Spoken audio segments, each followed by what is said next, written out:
At this point, Buffy as a series has come far enough that Killed by Death feels almost retro. Interestingly, Wikipedia says that the script was originally conceived as a Season 1 episode, and man does it feel it. You've got the return of the synthy score, Angel's appearance as the big bad again feels like a posthumous reminder he's still there, and many of the scenes between the gang feel a little static and lifeless. It actually feels less to me like an episode of Buffy and more like an early season X-Files episode. Killed by Death begins an odd little 3-episode change of pace in the show with I Only Have Eyes for You and Go Fish following. Having to follow Passion and being 2 episodes from becoming part 1 is an enviable position in the series, but that doesn't mean there aren't some things about the episode that I enjoyed.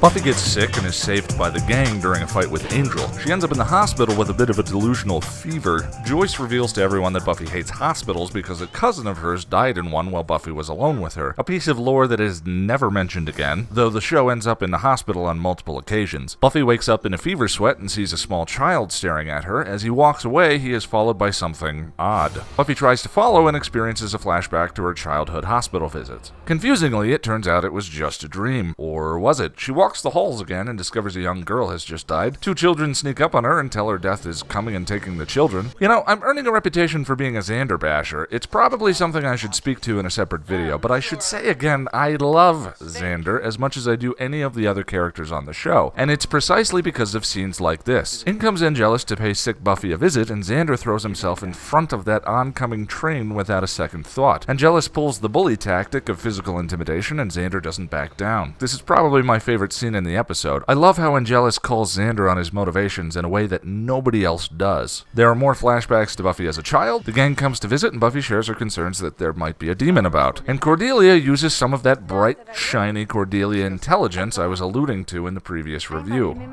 So this isn't about you being afraid of hospitals because your friend died and you want to conjure up a monster that you can fight so you can save everybody and not feel so helpless?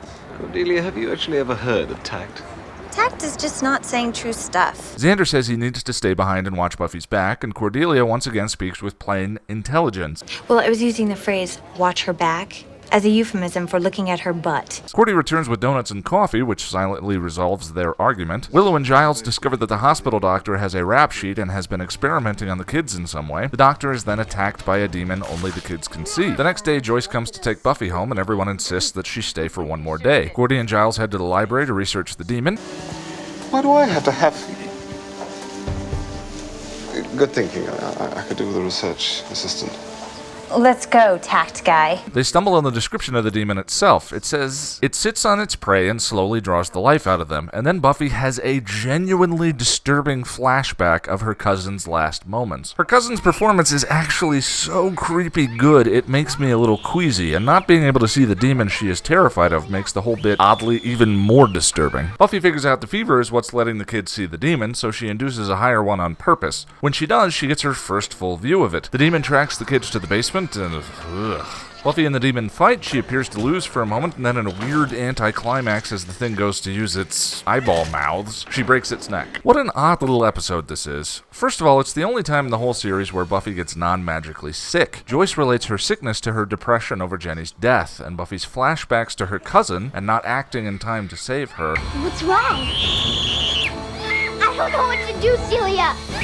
Dovetail nicely into that reading. At the end of Passion, she says she's ready to act. Saving the children after she couldn't save her cousin foreshadows her eventual confrontation with Angel after she couldn't save Jenny. It works, and yet this really doesn't have the flavor of what the show has become. It feels a bit like Nightmares, less about the relationships between the characters and more consumed with its own plot. Also, at this point, I am quite over the creepy child cliche. As weak as the episode is, the demon himself is the most disturbing demon in the series. I find him even creepier than a certain set of floaty, smiley, silent demons we'll be talking about a bit later. Something about the life-sucking worm eyes, and never once did the terror of the children to me seem like child acting. Buffy's cousin seemed genuinely terrified to me, which was completely unsettling. Killed by Death is certainly very watchable, but it feels like a weird hybrid of Season 1 and Season 2. The episode is at its worst when it's overly concerned with its one-off plot. The huge success of the season arc sabotages my desire to get wrapped up in this short story, which is is why whenever Angel steps on the scene or the characters relate to each other in ways that will echo beyond the hospital walls, the pace feels as solid and enjoyable as ever.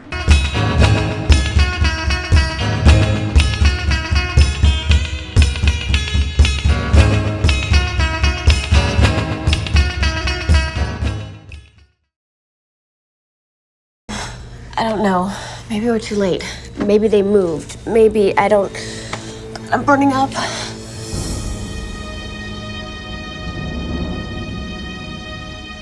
Well? What? I think it's in there. I'm a leprechaun. I need big gold!